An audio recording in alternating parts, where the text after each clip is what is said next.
an essential mineral. About 50% of the U.S. population does not basically get adequate intake of magnesium.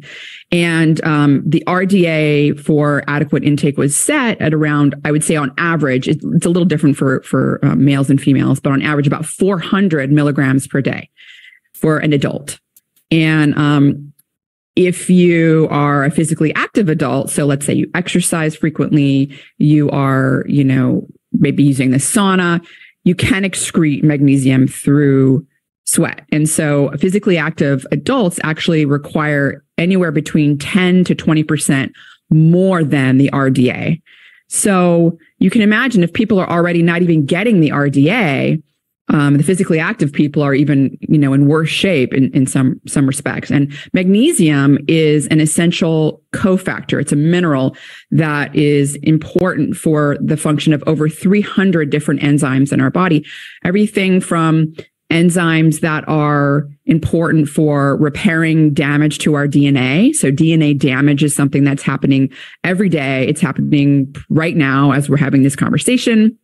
It's not something that you can look in the mirror and see, but it is insidious in respect with respect to basically it causes this low level type of damage that accumulates over time. And as we age, it can lead to dysfunctional cells. It can lead to potentially what are called oncogenic mutations that can lead to cancer.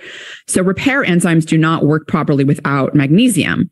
Also DNA synthesis. So we're making new cells, we're making new blood cells, we're making new immune cells, we're making new skin cells. Every time we make a new cell, we have to replicate all the DNA inside of those cells. And that requires enzymes called DNA polymerases. Those are, you basically need magnesium for those to work properly, So again, it's a very important process for our DNA and repairing the DNA and making sure it doesn't get mutations from the get-go with DNA replication.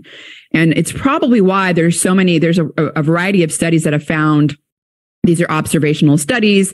Of course, all the caveats that come with observational studies, like there's, potentially other confounding factors. But with that in mind, people with the highest magnesium levels have a 40% lower all-cause mortality and a 50% lower cancer mortality compared to people with the lowest magnesium levels.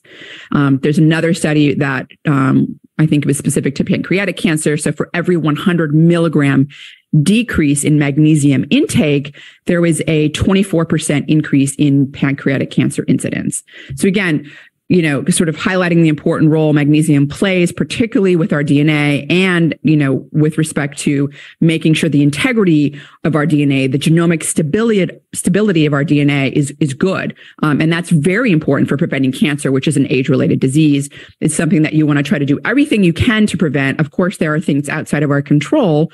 However, there are things that are in our control. And I think, an easy thing would be magnesium. The reality of it is magnesium is a cofactor in at least 300 enzymatic systems in the body. It is very important as a co-transporter for the movement of potassium and calcium across membranes. I guess maybe I'll say a little bit about that in a moment, but first let me just give the high level. The three big systems where I think magnesium matters the most is with respect to bone health, with respect to nerve transmission, and with respect to glucose control and insulin metabolism. So why is widespread deficiency common? Magnesium is found at the center of a chlorophyll molecule. Chlorophyll is the molecule that gives plants their green color. So magnesium is high in dark leafy greens. Most people are not eating multiple servings of dark leafy greens daily. It's also pretty high in legumes. Almonds are another great source of magnesium. Oats are a great source of magnesium. So the bottom line is people aren't eating enough of their leafy greens. Supplemental magnesium is another possibility, but the dose of that needs to be considered because magnesium at higher doses can cause adverse effects like GI problems. So what I like to do is try to get my magnesium from dietary sources. Like this morning, I had a smoothie with some cooked kale. I had some chard in it. I had a couple of frozen strawberries and blueberries and avocado. So I was getting a magnesium dose with my breakfast, right, which was scrambled eggs. So, trying to find any way you can to get multiple servings of greens or almonds. Oats are another great dietary source.